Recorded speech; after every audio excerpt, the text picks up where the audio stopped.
বাবার এক মিত্র ছিলেন, বড়ই দুঃখী ছিলেন, বিপদে পড়েছিলেন। কি করবেন? ব্যবসা ভালোভাবে চলছিল না, বাড়িতে শান্তি ছিল না, সমস্ত জায়গায় ক্ষতি হচ্ছিল। তাই উনি একজন জ্যোতিষীকে দেখালেন। জ্যোতিষী বললেন, আপনার যে বাড়ি আছে সেটা আপনার জন্য অশুভ, আপনার এই বাড়ি পাল্টে ফেলুন। উনি বাড়ি পাল্টে ফেললেন, তবুও ওনার সমস্যার সমাধান হলো না। তারপর একজন জ্ঞানী ব্যক্তি ওনাকে বললেন যে আপনার জামা কাপড়ের যে রং সেটা বিপদকে আমন্ত্রণ জানাচ্ছে, এই জামা কাপড়গুলিকে পাল্টে ফেলুন। উনি সেগুলো পাল্টে ফেললেন, তাও সমস্যার স্বভাবই আপনার ব্যক্তিত্ব তৈরি করে। তাই নিজের স্বভাব শুধরে ফেলুন, তাতে ভালো পরিবর্তন আনুন, সব কিছু ভালোই হবে। রাধা রাধা। এই লক্ষ্য আসলে কি? এই লক্ষ্য তাই যা আমরা পেতে চাই। এই সংসারে সুখী কে হয়? সুখী সেই যে তার লক্ষ্য পেয়ে গেছে। দুঃখী কে হয়? দুঃখী সেই যে তার লক্ষ্য এখনো পায়নি। এবারে প্রশ্ন এখন এটাই যে লক্ষ্য সবাই পেতে চায়, লক্ষ্য পাওয়ার জন্য সবাই প্রাণপণ চেষ্টাও করে, তাহলে সবাই তাদের লক্ষ্যে পৌঁছতে পারে না কেন? ঠিক আছে, কোথাও না কোথাও কিছু না কিছু কমতি থেকেই যায়, যাই বাধা থাক। আজকে আমি আপনাকে একটা উপায় বলবো এই লক্ষ্য পাওয়ার জন্য। একটা কাগজ নিন, তাতে একটা চিহ্ন বানান, সেটাই হবে আপনার লক্ষ্য। এবারে সেই লক্ষ্যে পৌঁছানোর একটা পথ বানান। এবারে এই যাত্রাকে ভিন্ন ভিন্ন ভাগে বিভাজন করে দিন। এবারে এটা হলো আপনার পরিকল্পনা। এবার এই পরিকল্পনা ক্রমানুসারে আপনি পালন করতে থাকুন, এটাই হবে আপনার চেষ্টা। এবার এইভাবে যদি আপনি চেষ্টা করতে থাকেন, যাই আপনার কল্পনা হোক না কেন তা বাস্তব অবশ্যই হবে। তাহলে এই কল্পনাকে বাস্তবে রূপান্তরিত করুন, এইভাবেই নিজের পরিকল্পনা পালন করতে থাকুন। আপনার যাই কল্পনা থাকুক বা যাই লক্ষ্য থাকুক, তা বাস্তবে পরিণত হয়ে আপনার হাতে অবশ্যই আসবে। রাধা রাধা। মোহ। শাস্ত্রে লেখা আছে যে মোহ শুধু সেই ব্যক্তিকেই নয়, বরং সেই আরেক ব্যক্তিকেও বিনাশ করে দেয় যার ওপরে সেই মোহ আছে। এবারে লোকে কি করেন, এই শাস্ত্রে লেখা কথাগুলি শুধু শাব্দিক অর্থে নেন। এই মোহ, দেখুন, এটা শুভও হতে পারে, শুধু এর রূপ ভিন্ন ভিন্ন হয়, এটা ভালো করে বুঝতে হবে। এবারে মোহ যদি কোনো বস্তুর উপরে থাকে তাহলে তা লালসা হয়ে যায়। মোহ কোনো বিশেষ ব্যক্তির উপরে হয়ে গেলে তা প্রেম নয়, আকর্ষণ হয়ে যায়। মোহ কোনো চাহিদার উপরে হয়ে গেলে তা বাসনা হয়ে যায়। মোহ বিজয়ের উপরে হয়ে গেলে তা কুণ্ঠা হয়ে যায়। মোহ নিজের সংস্কৃতির উপরে হলে আপনাকে সংস্কৃতির রক্ষক বানায়। যদি এই মোহ নিজের গুণের উপরে হয়, তাহলে সেই শিল্প দ্বারা আপনি এই সংসারে অদ্ভুত সব কাজ করতে পারবেন। এবারে এটা আপনার উপরে নির্ভরশীল যে এই মোহকে আপনি সৃজনের আধার বানাতে চাইবেন নাকি বিনাশের অস্ত্র বানাতে চাইবেন। ভেবে দেখুন, সিদ্ধান্ত আপনার। রাধা রাধা। ক্রোধ। লোকে বলে যে এই ক্রোধ পাপেরই মূল, কিন্তু সত্যি কি এই ক্রোধ পাপের মূল? একটু ভেবে দেখুন, এই ক্রোধ বাস্তবে আসলে কি? এই ক্রোধ একটা অনুভূতি যা আপনার মধ্যে হঠাৎই অসীমিত তেজ সঞ্চালন করে। এবারে আমি আপনাকে কিছু উদাহরণ দিচ্ছি যাতে আপনি বুঝতে পারেন যে ক্রোধ আপনার জন্য ভালো কি না। যদি কারোর সাথে অন্যায় হয় আর এটা দেখে আপনার ক্রোধ হয়, আর এই ক্রোধ আপনাকে তার সাহায্য করতে প্রেরণা যোগায়, তাহলে এই ক্রোধ অবশ্যই ভালো। যদি কোথাও আপনি দেখেন যে কোনো নারীর উপরে অত্যাচার হচ্ছে আর সেটা দেখে আপনার ক্রোধ হয়, আর এই ক্রোধ আপনাকে তার সাহায্য করতে সাহস যোগায়, তাহলে এই ক্রোধ অবশ্যই ভালো। যদি এই সংসারে কোথাও আপনি কোনো অনৈতিক কাজ বা ছলনা দেখেন আর আপনার তাতে ক্রোধ না হয়, কিছুই অনুভব করেন না, তাহলে এটা কাপুরুষতা। তার মানে এটাই যে আপনি আপনার মনুষ্যত্ব হারিয়ে ফেলেছেন। তাই এটা বোঝার চেষ্টা করুন, আপনার ক্রোধের তেজের ব্যবহারের ওপরে নির্ভরশীল হলো এই ক্রোধ আপনার জন্য পাপের সমান, নাকি এই ক্রোধ আপনার জন্য পুণ্যের স্থাপক। রাধা রাধা। অভিমান, আত্মসম্মান, অহংকার, দেখতে গেলে এই তিনটি শব্দ ভিন্ন ভিন্ন, কিন্তু এর মূল আধার একই, আত্মসম্মান। এবার যদি কথা বলি আপনার শরীরের, আপনার সংস্কৃতির, আপনার সম্পর্কের, তাহলে অভিমান থাকা স্বাভাবিক। এবার যদি কথা বলি আপনার ব্যক্তিত্ব নিয়ে, আপনার আদর্শ নিয়ে, আপনার বিচারধারা নিয়ে, তাহলে আত্মসম্মান হলো একটা গুণ। যদি এইভাবে বলা হয় যে আমি এই কার্য কারোর সাহায্য ছাড়া, সহযোগিতা ছাড়াও করতে পারি, তাহলে এটা আত্মসম্মান, আর এটা সঠিক। যদি এভাবে বলা হয় যে আমি এই কার্য কারোর সাহায্য ছাড়াই বা কারোর সহযোগিতা ছাড়াই করে ফেলেছি, তাহলে এটা অভিমান, এটাও সঠিক। কিন্তু এই কার্য শুধুমাত্র আমিই করতে পারি আর কেউ নয়, এটা অহংকার। তাহলে এই শব্দ এবং তার অর্থ বোঝার চেষ্টা করুন, জীবন ধারণের এক নতুন পথ খুঁজে পাবেন। রাধা রাধা। সংসারে প্রত্যেক ব্যক্তি কোনো না কোনো রূপে ঈশ্বরকে মানে, কেউ মূর্তি রূপে, তো কেউ তত্ত্ব রূপে, কেউ ভাবনা রূপে, আবার কেউ স্বভাব রূপে। কেউ নিজের মধ্যে পরমাত্মা খোঁজে, আবার কেউ অন্যের মধ্যে। কারোর কাছে জ্ঞানই পরমাত্মা। সংসারে প্রত্যেক মানুষই কোনো না কোনো রূপে তার ঈশ্বরকে পেয়েই যান। কিন্তু একটা কথা বলবো, ঈশ্বর প্রথমেই নিজের একটা স্বরূপ পৃথিবীতে আপনার কাছে পাঠিয়ে দিয়েছেন। সেই স্বরূপ হলো আপনার মাতা, আপনার মা। সেই মা যিনি আপনাকে জন্ম দিয়েছেন, আপনাকে বাঁচতে শিখিয়েছেন, আপনাকে সংস্কার দিয়েছেন। যদি আপনি কখনো কোনো অনুচিত পথে অগ্রসর হয়েছেন, তখন তিরস্কার করে আপনাকে সঠিক পথে এনেছেন। যদি আপনি এই সংসারে অসফল হয়েছেন, তখন তার আঁচলের উষ্ণতা দিয়ে আপনাকে আশ্বাস জুগিয়েছেন। সেই সমস্ত কাজ করেন এই মা, যা ঈশ্বরও করেন। সেই জন্য মনে রাখবেন যে এই সংসারে আপনার সবচেয়ে প্রথম ঈশ্বর যদি কেউ থাকে, তাহলে তা আপনার মা। প্রত্যেক প্রতিমাতেই ঈশ্বর নাই থাকতে পারে, কিন্তু প্রত্যেক মায়ের মধ্যে ঈশ্বর অবশ্যই থাকে। রাধা রাধা। আপনি নিশ্চয়ই দেখে থাকবেন যে প্রদীপের নিচে অন্ধকার থাকে। যে প্রদীপ সংসারকে আলোকিত করে, সেই প্রদীপের নিচেই অন্ধকার। এবারে অনেক মানুষ আছে যারা এই বিষয়টা এইভাবে দেখে যে ব্যক্তি নিজের সমস্যার সমাধান করতে পারে না, আর গোটা সংসারকে উপদেশ দেয়।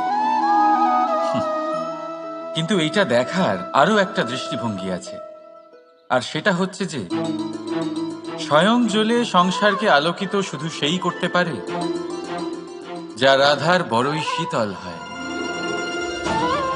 এই সংসারের পথপ্রদর্শক সেই হতে পারে, এই সংসারকে দিশা সেই দেখাতে পারে যার মধ্যে সন্তোষ আর ধৈর্য। রাধা রাধা। এই প্রদীপ দেখতে পাচ্ছেন আপনি, নিজেও জ্বলে আর এই বাতিকেও জ্বালিয়ে রাখে, আর এই সংসারকে প্রদান করে প্রকাশ। অন্ধকারাচ্ছন্ন ব্যক্তিকে প্রদান করে আশার আলো। কিন্তু এটা কখনো ভাবে না যে সেই মাটি কেমন হবে যা দিয়ে এটা তৈরি করা হয়েছে, সেই কুমোর কেমন হবে যে একে আকার দিয়েছে। ভাবে না যে একে কিনেছে তার বাড়ি কেমন হবে, তা কতটা সুসজ্জিত। কিচ্ছু নয়, শুধু এই সংসারকে প্রকাশ প্রদান করে। আর হয়তো সেই জন্যই প্রদীপকে এত ভালোবাসা হয়। সে নিজের বা অন্যের বাড়ি দেখে কখনোই জ্বলে না, সে জ্বলে শুধু অন্ধকারের সাথে লড়াই করতে। তাই আপনিও নিজের ব্যবহার এই প্রদীপের মতো করে তুলুন। নিজের পরিচয় সরিয়ে নিঃস্বার্থভাবে কর্ম করে যান, আর নিজের জন্য এক নতুন, এক বিশাল, এক অদ্ভুত পরিচয় তৈরি করুন। রাধা রাধা। এই সংসারে প্রত্যেক ব্যক্তি বড় কিছু করতে চায়, এমন কিছু যা এই সংসারে কেউ আগে কখনো করেনি। এমন জায়গায় পৌঁছতে চায় যেখানে এর আগে কেউ কখনো পৌঁছতে পারেনি। আর কেউ কেউ এতে সফলতা অর্জন করে। কিন্তু কিছু মানুষ অসফল হয় কেন? এটাই আমার প্রশ্ন। না তো তাদের ইচ্ছেতে কোনো কমতি থাকে, না কমতি থাকে তাদের চেষ্টায়। তাহলে কেন এরা পিছিয়ে পড়ে? এর উত্তর বড়ই সরল। এই সংসার। আপনাদের বলি কিভাবে। আপনারা সকলে সংসারে মহান কাজ করতে চান, সেই মান, সেই সম্মান পেতে চান যা এর আগে কেউ কখনো পায়নি। কিন্তু আপনার সমস্যা এটাও যে এই কাজে সংসার আপনার সাথে থাকছে না। বড়ই অদ্ভুত ব্যাপার। দেখুন, ভুলে যান গোটা সংসারকে, জীবনে একা একা এগিয়ে চলুন। গঙ্গোত্রী থেকে যখন একটি জলের ফোঁটা বেরোয় তখন সেটা শুধু এক বিন্দু জল। তারপরে যখন সে তার যাত্রা শুরু করে অন্য জলের ফোঁটার সাথে মিশে, তখন সে স্রোতে পরিণত হয়, গঙ্গাতে পরিণত হয়। যদি আপনি জীবনে এগোতে চান তাহলে একলা এগোতে শিখুন, নির্ভীক হয়ে, সাহসের সাথে, ধনাত্মক চিন্তা নিয়ে জীবনে এগিয়ে চলুন, একা এগিয়ে চলুন। আর দেখবেন সেই মান, সেই সম্মান আপনার জন্যই অপেক্ষা করে আছে। রাধা রাধা। কর্ম। মানুষ সর্বদা কর্ম করতে থাকে, আর এই কর্মের জন্যই সে মান, সম্মান, ধন, প্রতিষ্ঠা লাভ করে। এবার মানুষ সবসময় চেষ্টা করে যাতে সে ভালো কর্ম করে যায়। তাহলে আপনাকে বলি, শুধু ভালো কর্ম করাই আবশ্যক নয়, তার থেকে বেশি জরুরি হলো এই খারাপ কর্মকে বোঝা আর তার থেকে দূরে থাকা। কারণ যখনই আপনি কোনো সঠিক কাজ করেন বা ভালো কাজ করেন, কেউ তা মনে রাখে না। কিন্তু এই সংসারে বিষয়টা হলো এরকম, আপনি একটা খারাপ কর্ম করুন আর সেটা সবার মনে থাকে। এই খারাপ কর্ম কাজলের এক কৌটোর মতো হয়। আপনি যতই চেষ্টা করুন বাঁচিয়ে ব্যবহার করার, কিন্তু এই কালিমা কোথাও না কোথাও অবশ্যই লেগে থাকে। সেই জন্য জীবনে ভালো কর্ম অবশ্যই করুন, কিন্তু তার থেকেও বেশি জরুরি হলো এই খারাপ কর্মের থেকে দূরত্ব বজায় রাখা। আর এটা অবশ্যই করবেন। রাধা রাধা। সংসারে সমস্ত জায়গায় এই ব্যবসা চলতে থাকে। কিছু পাওয়ার জন্য কিছু দিতে হয়, লাভের জন্য কিছু বিনিয়োগ করতে হয়। যদি কারোর অনুভূতি জানতে হয় তাহলে নিজের অনুভূতিকে ব্যয় করতেই হবে। এবার দেখুন না, কারোর আসল চেহারা যদি জানতে হয় তাকে স্বাধীনতা দিয়ে দেখুন। যদি কারোর মনের শুদ্ধতা জানতে হয় তাহলে তাকে ঋণ দিন। যদি কারোর গুণ জানতে হয় তাহলে তার সাথে একসঙ্গে বসে ভোজন করুন। যদি কারোর ধৈর্যের পরীক্ষা নিতে হয় তাহলে তাকে তার প্রিয় কাজ করতে বারণ করে দেখুন। যদি কারোর ভালো দিক জানতে হয় তাহলে তার থেকে পরামর্শ নিয়ে দেখুন। এক অনুভূতির বদলে অন্য এক অনুভূতি বিনিময় করতে হয়। কিন্তু এই সংসারে একটাই এমন অনুভূতি আছে যেটা দেখার জন্য, যেটা পাওয়ার জন্য আপনাকেও ঠিক সেই অনুভূতিটাই দিতে হবে, আর সেটা হলো প্রেম। যদি কারোর ভালোবাসা দেখতে হয় তাহলে তাকে নিঃস্বার্থ ভালোবাসা দিন। যদি কারোর থেকে ভালোবাসা পেতে চান তাহলে তাকে নিঃস্বার্থ পরিশুদ্ধ ভালোবাসা দিন। রাধা রাধা। কথায় আছে, সময়ের পূর্বে আর ভাগ্যের বেশি কেউ কিছুই পায় না। এবার এর মানে কি এটাই যে আপনি শুধুমাত্র সময়ের অপেক্ষা করবেন, সবকিছু নিজের ভাগ্যের ওপর আর কপালের ওপরে ছেড়ে দেবেন, নিজে কিছুই করবেন না? যদি আপনি এরকম করেন তাহলে আপনি একটা বস্তু অবশ্যই পাবেন: নিরাশা, অসফলতা। এবারে আপনি বলবেন, যদি সবকিছুই ভাগ্য আর সময়ের ওপরে নির্ভরশীল হয় তাহলে আমরা কি বা করতে পারি? করতে পারেন চেষ্টা, পরিশ্রম। এই চেষ্টাই আপনার জীবনে সেই সময়কে আপনার কাছে টেনে নিয়ে আসে, সেই সময়ে যার অপেক্ষা আপনি করছেন। আর এই ভাগ্য তার সামনেই নত হয় যে মন। জীবনে যখনই কোনো বস্তু বা সুখ স্বাচ্ছন্দ্য অধিক মাত্রায় আপনার কাছে চলে আসে তখন নিজেকে শ্রেষ্ঠ মনে করার একটা প্রবণতা দেখা যায়, যা হয় আত্মবিশ্বাসে পরিণত হয়, নয়তো অহংকারে। এবার আত্মবিশ্বাস আর অহংকারের মধ্যে অনেক বড় পার্থক্য রয়েছে। আমি এটা করতে পারি, আমি ওটাও করতে পারি, এ হলো আত্মবিশ্বাস। শুধুমাত্র আমি এটা করতে পারি, শুধুমাত্র আমি ওটাও করতে পারি, আমি হলাম সর্বশ্রেষ্ঠ, এটা হলো অহংকার। এবার এই অহংকার এর ধ্বনি অনেক দূর প্রবাহিত হয় আর এর প্রহার সর্বপ্রথম আপনাকে বিপর্যস্ত করে। এবার এই অহংকার এর বিপরীত শব্দ হলো বিনয়, অর্থাৎ নিজের ঊর্ধ্বে উঠে অন্যের বিষয় ভাবনা চিন্তা করা, সংসারের বিষয় ভাবা। এই বিনয়ী হবার চেষ্টা করুন, একের থেকে অনেক হওয়ার চেষ্টা করুন এবং একসাথে থাকার চেষ্টা করুন। নিশ্চিত রূপেই আপনি বিকাশের কারণ হবেন। মত্ততা থেকে নিজেকে দূরে রাখুন, অহংকার থেকে নিজেকে দূরে রাখুন। এই মন প্রসন্ন হয়ে বলবে রাধা রাধা। বাবার এক মিত্র ছিলেন, বড়ই দুঃখী ছিলেন, বিপদে পড়েছিলেন। কি করবেন? ব্যবসা ভালোভাবে চলছিল না, বাড়িতে শান্তি ছিল না, সমস্ত জায়গায় ক্ষতি হচ্ছিল। তাই উনি একজন জ্যোতিষীকে দেখালেন। জ্যোতিষী বললেন, আপনার যে বাড়ি আছে সেটা আপনার জন্য অশুভ, আপনার এই বাড়ি পাল্টে ফেলুন।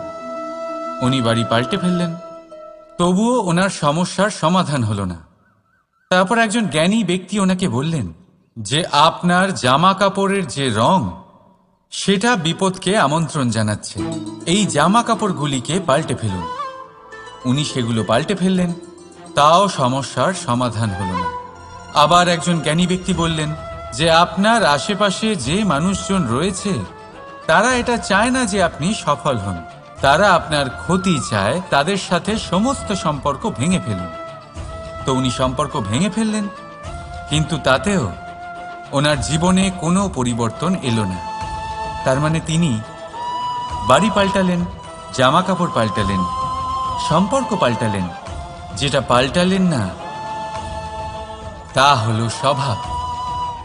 এই যে স্বভাব, এটা অত্যন্ত গুরুত্বপূর্ণ। এই স্বভাবই আপনার ব্যক্তিত্ব তৈরি করে। তাই নিজের স্বভাব শুধরে ফেলুন, তাতে ভালো পরিবর্তন আনুন, সব কিছু ভালোই হবে। রাধা রাধা। এই লক্ষ্য আসলে কি? এই লক্ষ্য তাই যা আমরা পেতে চাই। এই সংসারে সুখী কে হয়? সুখী সেই যে তার লক্ষ্য পেয়ে গেছে। দুঃখী কে হয়? দুঃখী সেই যে তার লক্ষ্য এখনো পায়নি। এবারে প্রশ্ন এখন এটাই যে লক্ষ্য সবাই পেতে চায়, লক্ষ্য পাওয়ার জন্য সবাই প্রাণপণ চেষ্টাও করে, তাহলে সবাই তাদের লক্ষ্যে পৌঁছতে পারে না কেন? ঠিক আছে, কোথাও না কোথাও কিছু না কিছু কমতি থেকেই যায়, যাই বাধা থাক।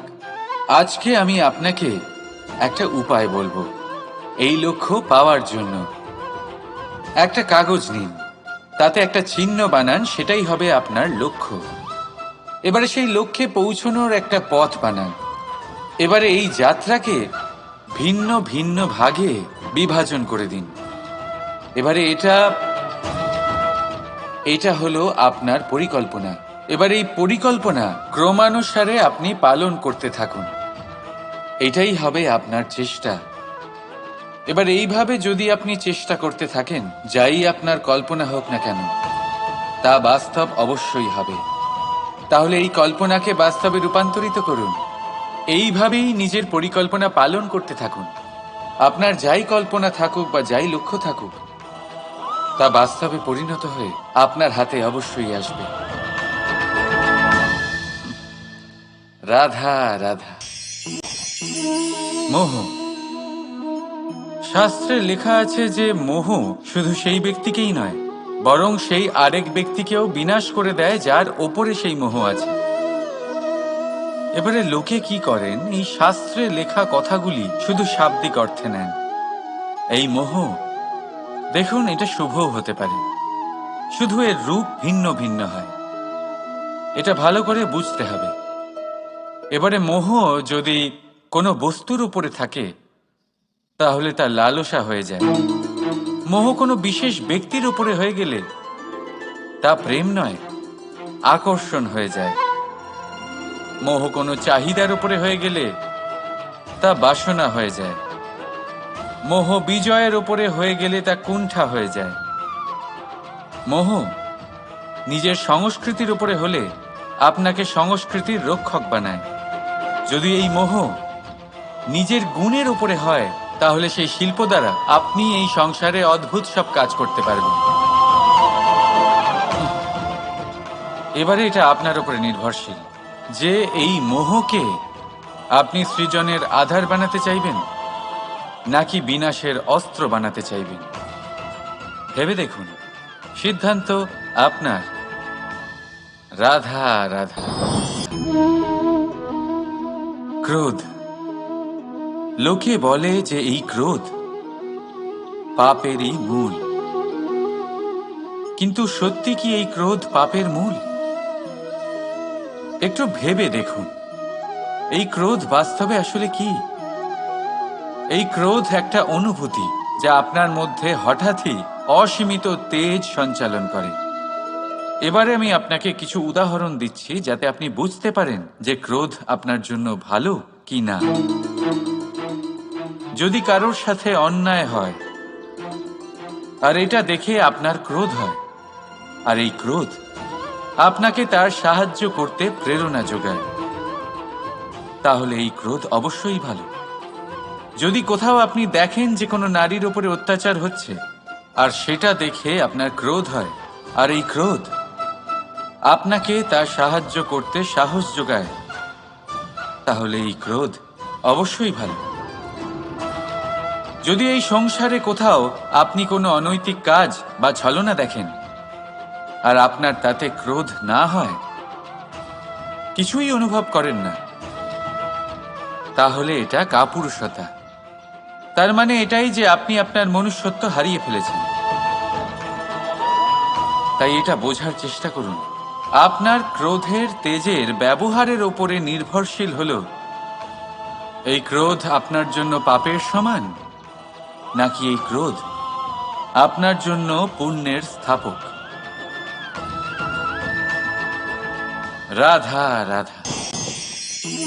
অভিমান, আত্মসম্মান, অহংকার, দেখতে গেলে এই তিনটি শব্দ ভিন্ন ভিন্ন, কিন্তু এর মূল আধার একই, আত্মসম্মান।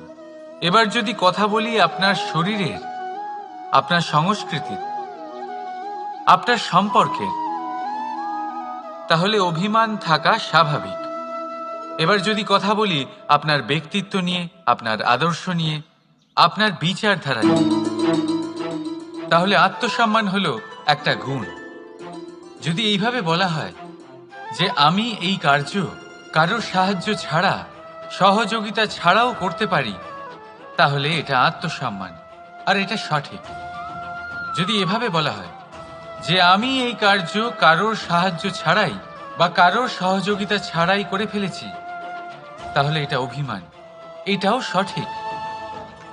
কিন্তু এই কার্য শুধুমাত্র আমিই করতে পারি আর কেউ নয়, এটা অহংকার। তাহলে এই শব্দ এবং তার অর্থ বোঝার চেষ্টা করুন। জীবন ধারণের এক নতুন পথ খুঁজে পাবেন। রাধা রাধা। সংসারে প্রত্যেক ব্যক্তি কোনো না কোনো রূপে ঈশ্বরকে মানে। কেউ মূর্তি রূপে, তো কেউ তত্ত্ব রূপে, কেউ ভাবনা রূপে, আবার কেউ স্বভাব রূপে। কেউ নিজের মধ্যে পরমাত্মা খোঁজে, আবার কেউ অন্যের মধ্যে। কারোর কাছে জ্ঞানই পরমাত্মা। সংসারে প্রত্যেক মানুষই কোনো না কোনো রূপে তার ঈশ্বরকে পেয়েই যান। কিন্তু একটা কথা বলবো, ঈশ্বর প্রথমেই নিজের একটা স্বরূপ পৃথিবীতে আপনার কাছে পাঠিয়ে দিয়েছেন। সেই স্বরূপ হলো আপনার মাতা, আপনার মা। সেই মা যিনি আপনাকে জন্ম দিয়েছেন, আপনাকে বাঁচতে শিখিয়েছেন, আপনাকে সংস্কার দিয়েছেন। যদি আপনি কখনো কোনো অনুচিত পথে অগ্রসর হয়েছেন, তখন তিরস্কার করে আপনাকে সঠিক পথে এনেছেন। যদি আপনি এই সংসারে অসফল হয়েছেন, তখন তার আঁচলের উষ্ণতা দিয়ে আপনাকে আশ্বাস জুগিয়েছেন। সেই সমস্ত কাজ করেন এই মা, যা ঈশ্বরও করেন। সেই জন্য মনে রাখবেন যে এই সংসারে আপনার সবচেয়ে প্রথম ঈশ্বর যদি কেউ থাকে, তাহলে তা আপনার মা। প্রত্যেক প্রতিমাতেই ঈশ্বর নাই থাকতে পারে, কিন্তু প্রত্যেক মায়ের মধ্যে ঈশ্বর অবশ্যই থাকে। রাধা রাধা। আপনি নিশ্চয়ই দেখে থাকবেন যে প্রদীপের নিচে অন্ধকার থাকে। যে প্রদীপ সংসারকে আলোকিত করে, সেই প্রদীপের নিচেই অন্ধকার। এবারে অনেক মানুষ আছে যারা এই বিষয়টা এইভাবে দেখে যে ব্যক্তি নিজের সমস্যার সমাধান করতে পারে না, আর গোটা সংসারকে উপদেশ দেয়। কিন্তু এইটা দেখার আরো একটা দৃষ্টিভঙ্গি আছে, আর সেটা হচ্ছে যে স্বয়ং জ্বলে সংসারকে আলোকিত শুধু সেই করতে পারে যা রাধার বড়ই শীতল হয়। এই সংসারের পথপ্রদর্শক সেই হতে পারে, এই সংসারকে দিশা সেই দেখাতে পারে যার মধ্যে সন্তোষ আর ধৈর্য শক্তি আছে। এবারে দেখুন, এটা অত্যন্ত গুরুত্বপূর্ণ বিষয় যে বিবেক তখনই কাজ করে যখন মন শান্ত থাকে, যখন মন শীতল থাকে।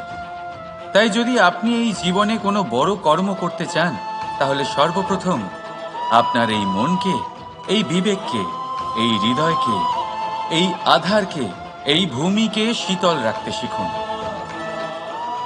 ধৈর্য ধরুন। সংসারে এমন কিছু নেই যা আপনি করতে পারবেন না। রাধা রাধা। এই প্রদীপ দেখতে পাচ্ছেন আপনি? নিজেও জ্বলে আর এই বাতিকেও জ্বালিয়ে রাখে, আর এই সংসারকে প্রদান করে প্রকাশ।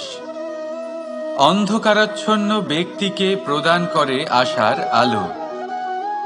কিন্তু এটা কখনো ভাবে না যে সেই মাটি কেমন হবে যা দিয়ে এটা তৈরি করা হয়েছে, সেই কুমোর কেমন হবে যে একে আকার দিয়েছে।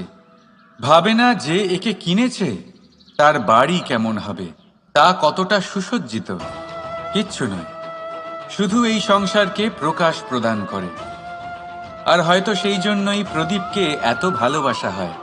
সে নিজের বা অন্যের বাড়ি দেখে কখনোই জ্বলে না, সে জ্বলে শুধু অন্ধকারের সাথে লড়াই করতে। তাই আপনিও নিজের ব্যবহার এই প্রদীপের মতো করে তুলুন। নিজের পরিচয় সরিয়ে নিঃস্বার্থভাবে কর্ম করে যান। আর নিজের জন্য এক নতুন, এক বিশাল, এক অদ্ভুত পরিচয় তৈরি করুন। রাধা রাধা। এই সংসারে প্রত্যেক ব্যক্তি বড় কিছু করতে চায়, এমন কিছু যা এই সংসারে কেউ আগে কখনো করেনি। এমন জায়গায় পৌঁছতে চায় যেখানে এর আগে কেউ কখনো পৌঁছতে পারেনি। আর কেউ কেউ এতে সফলতা অর্জন করে, কিন্তু কিছু মানুষ অসফল হয়। কেন? এটাই আমার প্রশ্ন। না তো তাদের ইচ্ছেতে কোনো কমতি থাকে, না কমতি থাকে তাদের চেষ্টায়। তাহলে কেন এরা পিছিয়ে পড়ে? এর উত্তর বড়ই সরল। এই সংসার। আপনাদের বলি কিভাবে। আপনারা সকলে সংসারে মহান কাজ করতে চান, সেই মান, সেই সম্মান পেতে চান যা এর আগে কেউ কখনো পায়নি। কিন্তু আপনার সমস্যা এটাও যে এই কাজে সংসার আপনার সাথে থাকছে না। বড়ই অদ্ভুত ব্যাপার। দেখুন, ভুলে যান গোটা সংসারকে, জীবনে একা একা এগিয়ে চলুন। গঙ্গোত্রী থেকে যখনই অপেক্ষা করে আছে। রাধা রাধা। কর্ম। মানুষ সর্বদা কর্ম করতে থাকে, আর এই কর্মের জন্যই সে মান, সম্মান, ধন, প্রতিষ্ঠা লাভ করে। এবার মানুষ সবসময় চেষ্টা করে যাতে সে ভালো কর্ম করে যায়। তাহলে আপনাকে বলি, শুধু ভালো কর্ম করাই আবশ্যক নয়, তার থেকে বেশি জরুরি হলো এই খারাপ কর্মকে বোঝা আর তার থেকে দূরে থাকা। কারণ যখনই আপনি কোনো সঠিক কাজ করেন বা ভালো কাজ করেন, কেউ তা মনে রাখে না। কিন্তু এই সংসারে বিষয়টা হলো এরকম, আপনি একটা খারাপ কর্ম করুন আর সেটা সবার মনে থাকে। এই খারাপ কর্ম কাজলের এক কৌটোর মতো হয়। আপনি যতই চেষ্টা করুন বাঁচিয়ে ব্যবহার করার, কিন্তু এই কালিমা কোথাও না কোথাও অবশ্যই লেগে থাকে। সেই জন্য জীবনে ভালো কর্ম অবশ্যই করুন, কিন্তু তার থেকেও বেশি জরুরি হলো এই খারাপ কর্মের থেকে দূরত্ব বজায় রাখা। আর এটা অবশ্যই করবেন। রাধা রাধা। সংসারে সমস্ত জায়গায় এই ব্যবসা চলতে থাকে। কিছু পাওয়ার জন্য কিছু দিতে হয়, লাভের জন্য কিছু বিনিয়োগ করতে হয়।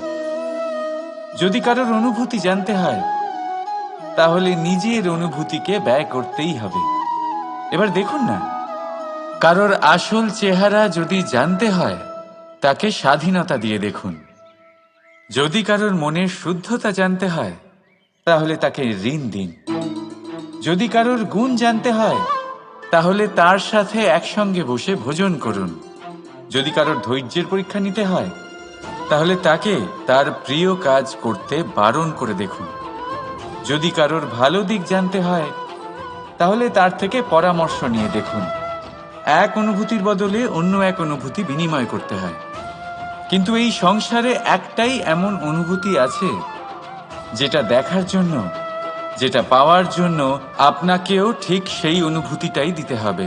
আর সেটা হলো প্রেম। যদি কারোর ভালোবাসা দেখতে হয়, তাহলে তাকে নিঃস্বার্থ ভালোবাসা দিন। যদি কারোর থেকে ভালোবাসা পেতে চান, তাহলে তাকে নিঃস্বার্থ পরিশুদ্ধ ভালোবাসা দিন। রাধা রাধা। কথায় আছে, সময়ের পূর্বে আর ভাগ্যের বেশি কেউ কিছুই পায় না। এবার এর মানে কি এটাই যে আপনি শুধুমাত্র সময়ের অপেক্ষা করবেন, সবকিছু নিজের ভাগ্যের ওপর আর কপালের ওপরে ছেড়ে দেবেন, নিজে কিছুই করবেন না? যদি আপনি এরকম করেন, তাহলে আপনি একটা বস্তু অবশ্যই পাবেন: নিরাশা, অসফলতা। এবারে আপনি বলবেন, যদি সবকিছুই ভাগ্য আর সময়ের ওপরে নির্ভরশীল হয়, তাহলে আমরা কি বা করতে পারি? করতে পারেন চেষ্টা, পরিশ্রম। এই চেষ্টাই আপনার জীবনে সেই সময়কে আপনার কাছে টেনে নিয়ে আসে, সেই সময়ে যার অপেক্ষা আপনি করছেন। আর এই ভাগ্য তার সামনেই নত হয় যে মন। জীবনে যখনই কোনো বস্তু বা সুখ স্বাচ্ছন্দ্য অধিক মাত্রায় আপনার কাছে চলে আসে, তখন নিজেকে শ্রেষ্ঠ মনে করার একটা প্রবণতা দেখা যায়, যা হয় আত্মবিশ্বাসে পরিণত হয়, নয়তো অহংকারে। এবার আত্মবিশ্বাস আর অহংকারের মধ্যে অনেক বড় পার্থক্য রয়েছে। আমি এটা করতে পারি, আমি ওটাও করতে পারি, এ হলো আত্মবিশ্বাস। শুধুমাত্র আমি এটা করতে পারি, শুধুমাত্র আমি ওটাও করতে পারি, আমি হলাম সর্বশ্রেষ্ঠ, এটা হলো অহংকার। এবার এই অহংকার এর ধ্বনি অনেক দূর প্রবাহিত হয়, আর এর প্রহার সর্বপ্রথম আপনাকে বিপর্যস্ত করে। এবার এই অহংকার এর বিপরীত শব্দ হলো বিনয়, অর্থাৎ নিজের ঊর্ধ্বে উঠে অন্যের বিষয় ভাবনা চিন্তা করা, সংসারের বিষয় ভাবা। এই বিনয়ী হবার চেষ্টা করুন, একের থেকে অনেক হওয়ার চেষ্টা করুন এবং একসাথে থাকার চেষ্টা করুন। নিশ্চিত রূপেই আপনি বিকাশের কারণ হবেন। মত্ততা থেকে নিজেকে দূরে রাখুন, অহংকার থেকে নিজেকে দূরে রাখুন। এই মন প্রসন্ন হয়ে বলবে, রাধা রাধা। বাবার এক মিত্র ছিলেন, বড়ই দুঃখী ছিলেন, বিপদে পড়েছিলেন। কি করবেন? ব্যবসা ভালোভাবে চলছিল না, বাড়িতে শান্তি ছিল না, সমস্ত জায়গায় ক্ষতি হচ্ছিল। তাই উনি একজন জ্যোতিষীকে দেখালেন। জ্যোতিষী বললেন, আপনার যে বাড়ি আছে সেটা আপনার জন্য অশুভ, আপনার এই বাড়ি পাল্টে ফেলুন। উনি বাড়ি পাল্টে ফেললেন, তবুও ওনার সমস্যার সমাধান হলো না। তারপর একজন জ্ঞানী ব্যক্তি ওনাকে বললেন যে আপনার জামা কাপড়ের যে রং, সেটা বিপদকে আমন্ত্রণ জানাচ্ছে, এই জামা কাপড়গুলিকে পাল্টে ফেলুন।